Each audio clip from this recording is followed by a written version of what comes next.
Union history as the COVID day in which COVID saw our opportunity of winning MLS Cup.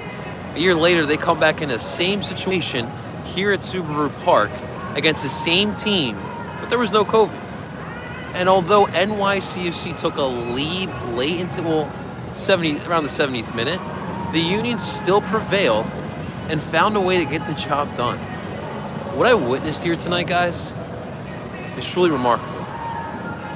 I've been covering this team since 2019, since we beat the Red Bull in the playoff game. And that was an electric time. But now that we've had more accolades, it's the second trophy ceremony, supporter shield, now the Eastern Conference Finals. This one is truly special, guys. This one truly is special. But I want to welcome everybody here to Union Match Recap. Of course, I'm your boy, Philly, the united of all things sports and culture, here in the beautiful city of Philadelphia. And as you guys can clearly tell, we are live here from Subaru Park as the Union just got done winning the Eastern Conference Finals. Ceremony was beautiful. We hoisted the trophy, the one that we should have had last year. This place was rocking for 90 minutes. It was absolutely electric. We had our yellow rally towels just waving these bad boys all throughout the night. And NYCFC, I really do want to give them credit. I mean, this is obviously a team that is playoff tested, and it seems like, just like last year, when they had injuries, they still found a way to prevail and still found a way to get all the way to the spot, and they had us almost right at the time. Well, Maxi Morales got the goal late, and that was a nice one. You as well. And we found a way to get the job done. And now everyone is obviously getting ready to party. We got the champagne lines already getting started on the pitch. I'm sure Joe Bendick right now is going around the locker room handing out beers to everybody. I do have to ask. So, what happens to the homegrowns? Obviously, they're not 21, so you hand a beer to Paxton and to Quinn and to Jack McGlynn. I probably would, just being who I am and just being in the situation and being in the heat of the moment, but you definitely have to ask that. But let's get into this match, because I feel like going into this one, the big question mark really were who was and wasn't available.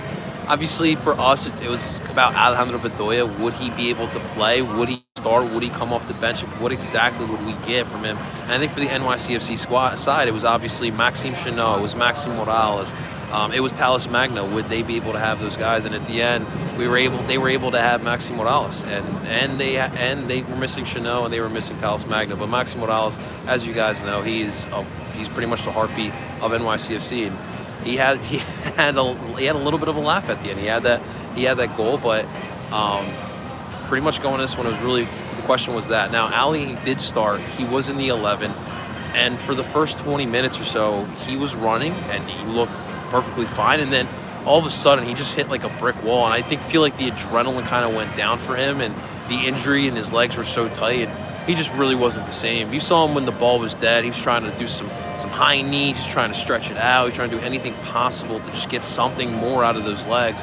But after 35, you probably could have taken him out, but you're just not taking him out in that moment. So you have to wait until halftime, try to get him out of there. You got Jack McGlynn. You can hurrying up to warm up.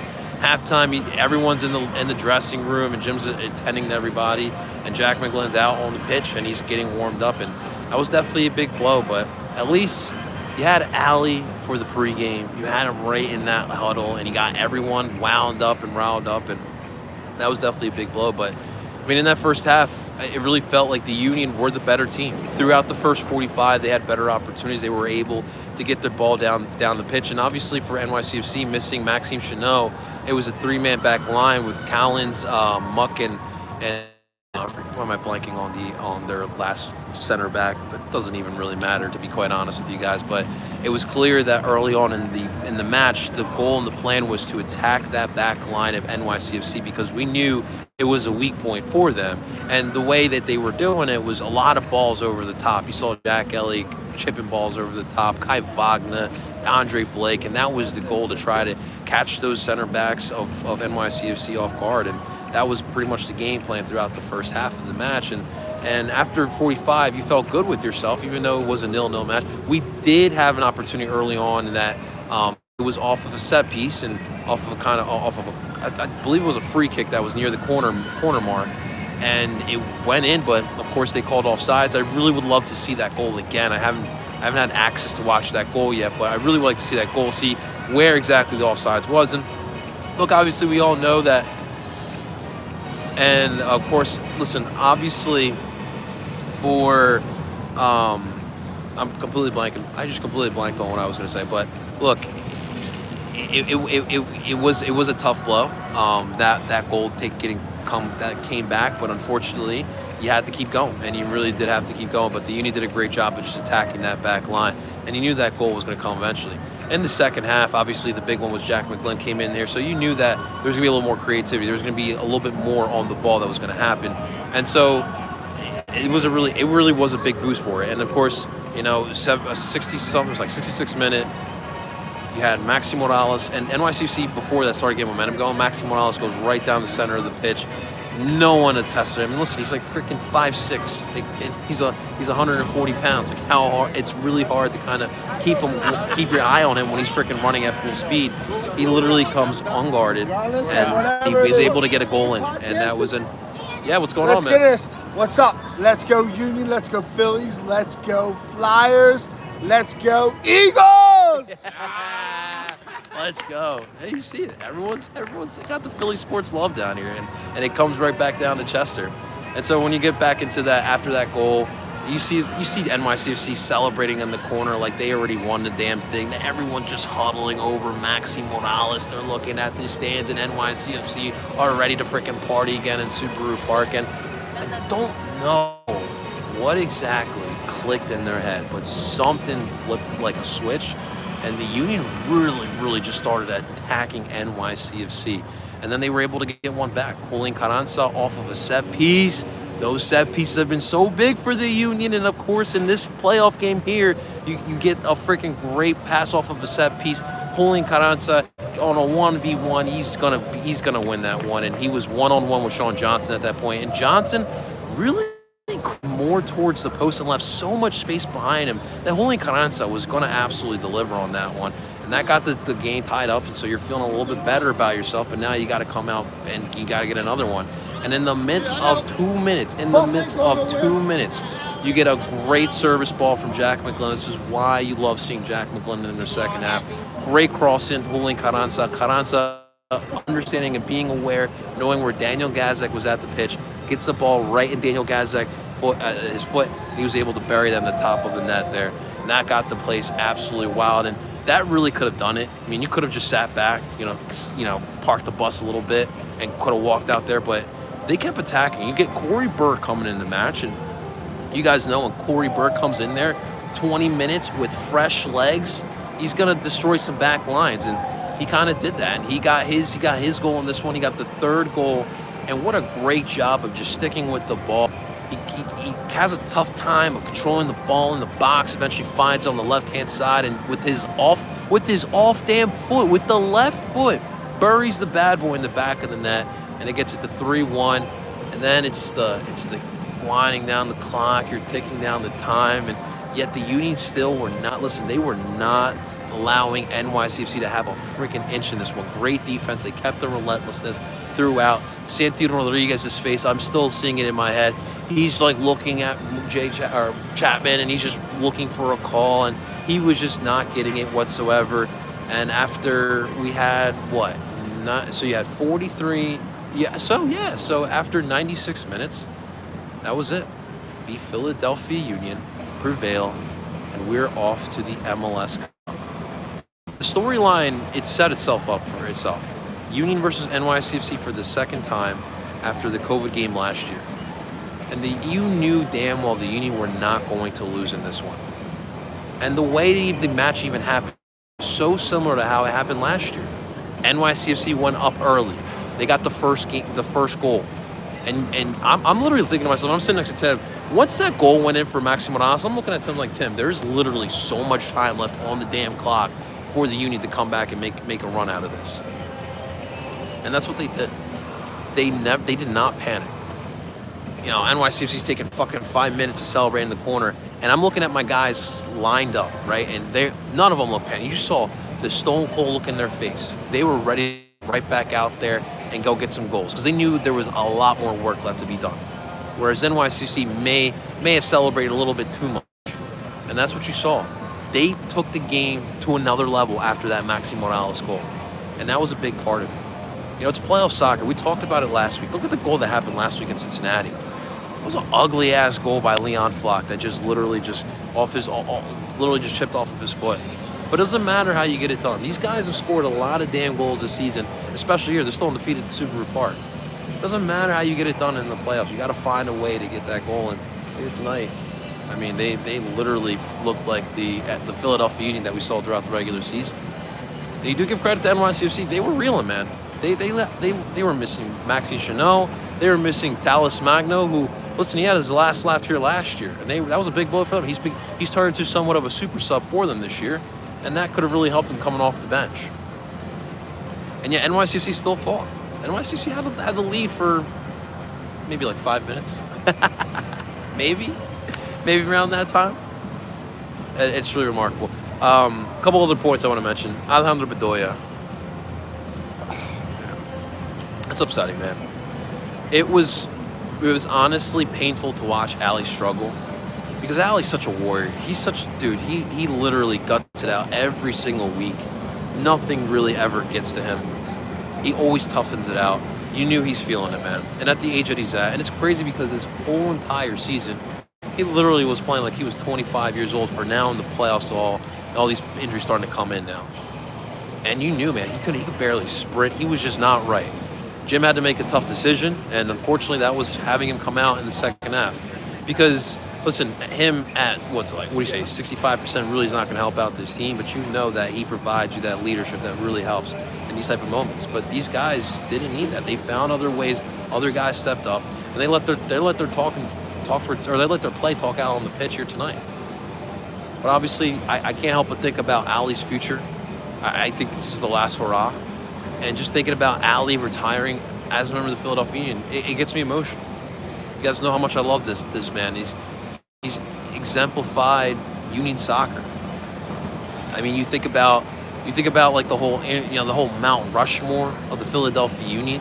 It's Seba, it's Alejandro Bedoya, it's Andre Blake, and maybe you can right now put Ray Gaddis in there. But it's those four dudes, and it's really going to suck when that time comes. And we'll see what his status is on Saturday for MLS Cup. Will he play? What is the extent of him playing? I wouldn't expect him to start again. I know you can't ride with that, especially after what went down. I mean, he had literally a month to prepare for this match. He sat out against Cincinnati, and he still was not prepared fully for this one. And although we heard in press conferences that there's no way he's missing it, he's been training, it's just tough at this age, especially when you're playing playoff soccer. I think anything you can get as a leader, as an emotional vocal leader, you're going to take if you're the Philadelphia Union, because you cannot rely on anything else besides that from Alejandro Bedoya. But it's Jack McGlynn's time. He provided an assist here tonight, and we're going to need him against this quick LAFC team. We're going to over-pursue, and we'll obviously talk about that throughout the week, but just thinking ahead, Jack's going to have to be on his A game. I really was impressed by Daniel Gazek's performance. Dude, he was all over the pitch. He really was. And there's at times he was looking like Sebastian Latou in the way he was running and being relentless and chasing the ball. Being so smart, having that IQ, knowing where the ball is. This. Union, baby. Let's go. And so he was freaking fantastic. And that's what you kind of expect from your MVP snub in that situation. That's really what you were expecting there. And obviously he gets the goal, buries that bad boy top shelf. And he's been fantastic for this team, man. And he was another one that got affected by the COVID outbreak during last year's Eastern Conference Final. And for him to come back and play great in the way he did, it was really big. But, the high press was something that I really wanted to see the Union try to do, because you had a back line of NYCFC that was not tested. I really wanted to attack Muck as well.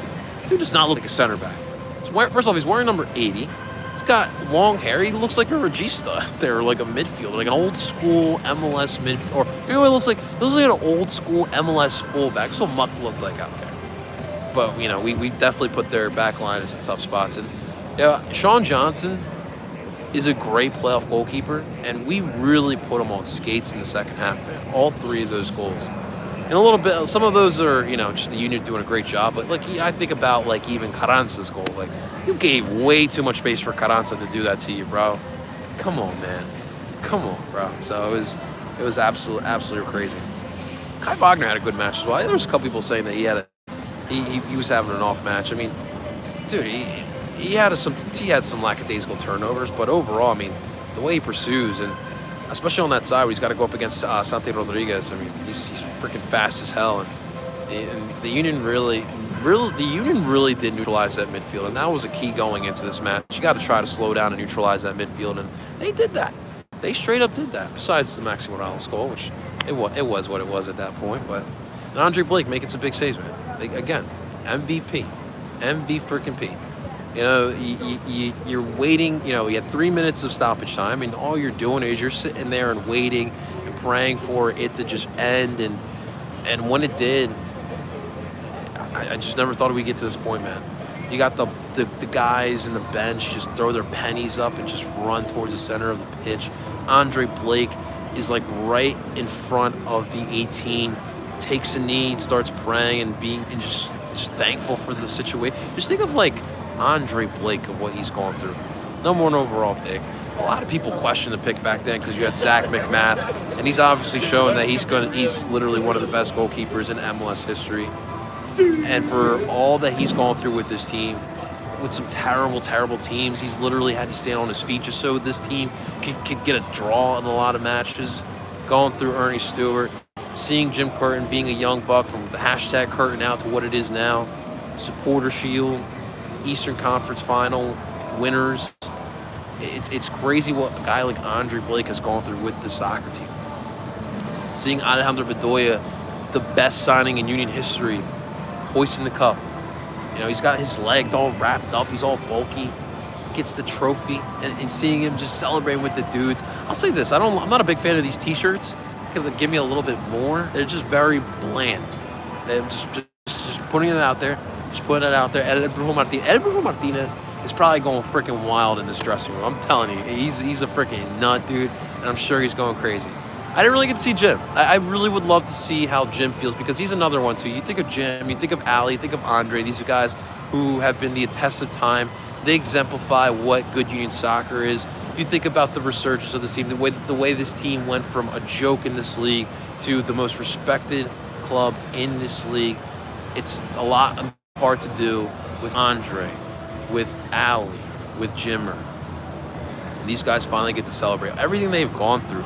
The U.S. Open Cup losses, the loss to the Revs back in 2020 after winning Supporter Shield, last year's COVID situation. They had a lot of tough breaks, and they never gave up. Ernst Tanner has given Jim Curtin a fantastic team that fits the system. There's a culture being built here as well. You know, I heard Michael Ure in his interview with what's his name on MLS. It's not Weeby. I'm literally blanking on who it is, but it was a great interview. Check it out on MLS.com. And you know, he's just talking about how Jim is just, these guys just strive to be as great of a person as Jim Curtin is, and he's a really big reason why this was. I remember watching when Maxi scored the goal. I look on the sideline, and Jim was like nothing happened. He's like, okay, that's fine. We'll get one back. And they did. And they straight up did. And it was great, guys. It was flat out fantastic. All right, let's see what you guys have been saying here. Come on, why isn't that? Let's go. What's up, Mike? What's happening, brother? Love this team, man. I feel that, man. I fucking love this team, man. This team is so special. Again, like, what makes me so emotional is seeing where we came from as a club to where we are now. It genuinely does get me emotional because it's special. This is the world sport, and we're growing something here in America, and it's something really beautiful, and I'm proud to call myself a Union fan. 3-1, what a game. What a game. The fans next to me were going crazy. I'm sure they were. The Union fans? Daniel Moffitt, sitting in my car, happy tears in my eyes. Yeah, man, I had my fair share of tears in Sons of Ben. Absolutely. Hector, what's up, brother? See, it's guys like Hector. This is what it's special for. Hector's been through it all as well. And, dude, it's special time, Hector. It's good seeing you here, brother, man. MVP. Dave Goss. Yes, that's his name, David Goss. He's a good one. I'm not a big fan of Weeby. Obviously, I'm a big fan of Charlie Davies. But he's pretty damn good, man. It was a pretty good interview. You should definitely check that out. I've been waiting for this opportunity since 2007, man. Since 2007, we have been waiting for this freaking opportunity, man. I honestly can't believe it, man. I cannot freaking believe it, man. Like, even like watching like the CJ Sapong, Tranquilo Barnetta, Maidana, Shannon William teams. It's crazy, man. This ain't it. This ain't the same team, man. This ain't the same team. I'm glad you all are enjoying that slide, man. Hector, we need you down here, man. We need you down here. Who's going to LA? I gotta ask, who's going to LA? Who's trying to book these flights, right? It's gonna be expensive, but I definitely cannot do that. But I'm trying to watch in the city. I was looking to catch the Gazdak Burke goals November 4th. November 5th, but yes, we go to war. Yeah, looking ahead at the LAFC matchup. It's going to be a great one, man. This is what we all anticipate. And I don't remember the last time number one seeds from both the East and the West have met up in the MLS Cup. I don't know when the last time was, but I definitely would like to look that up. But this is what we literally have the two best teams, man. We literally have the two best teams. I really miss being there. Yeah, man, I bet, man. I bet, Hector. We got to get you back out here, bro. Got to get you back out here. T-Mac, love the rivalry building between the teams. Top-level soccer played between the teams. T-Mac, appreciate you coming in, man. Absolutely. NYCFC, honestly, I think tonight really stamped it. This is our top rival. This is our number one rival. I hate NYCFC. They paid us. We have the playoff history. We have more matches against NYC. Or no, we actually have the same amount as the Red Bull. But still, hey, actually, no, we have more. We had one in 2018. 2018, last year, and this year. So, hate City. Hate City. Hate City. It's a great rivalry, though. I would love to do in the offseason, like rank the MLS rivalries, because NYCFC and Union have to be up there. I really want to do it. I want to too, Nate. I really want to as well. 2003, I think. 2003. I want to remember. Was that KC and DC? I have to look back at that. One seeds in the MLS Cup hasn't happened since 03. What are the teams? I'm going to watch the city. Yeah, I think that's the move. Definitely want to watch in the city. Obviously, you could potentially have Game 7 of the Phillies and the Astros, and then you could have MLS Cup on the same day. So kind of hoping for that. Saturday is going to be nutty in this area. It's going to be absolutely nutty, and it should be fun to watch. Brian, what's happening? Bro, thank you so much, man. Thank you so much. I really appreciate you, brother. I really do, man. It was great seeing shit. We saw Cheyenne between clean sheets. We saw the Soccer Subs podcast here today. We saw the Soccer Hooligans here today as well. It was dope, man. It was absolutely dope. The scenes were great. The waving of the flags, the little lights from the app that they had you going, man. Ryan, I feel like you in 2017, brother. I feel like you in 2017, man. Chicago and Sporting Kansas City. Chicago and Sporting Kansas City. Is Marcus Beasley on that team? Carlos Bocanegra? Yeah. It's crazy, man. That was the KC Wiz. The Wizards, bro. The Wizards, man. Oh, man. Oh, it's so exciting. All right, guys. I'm gonna start walking out here, man. I've been sitting on this little bench here. I'm starting to clear up. Traffic's still freaking crazy, so this is why I take the time to do these. I like doing the live recaps out here. I just do wish I remembered to bring some sort of mic, so that way you guys can hear me clearly, and obviously on the podcast. We're gonna try to get this on podcast as well. But guys, that's gonna do it from Union Match Recap. We're Eastern Conference champs. It's been long awaited, but we finally did it.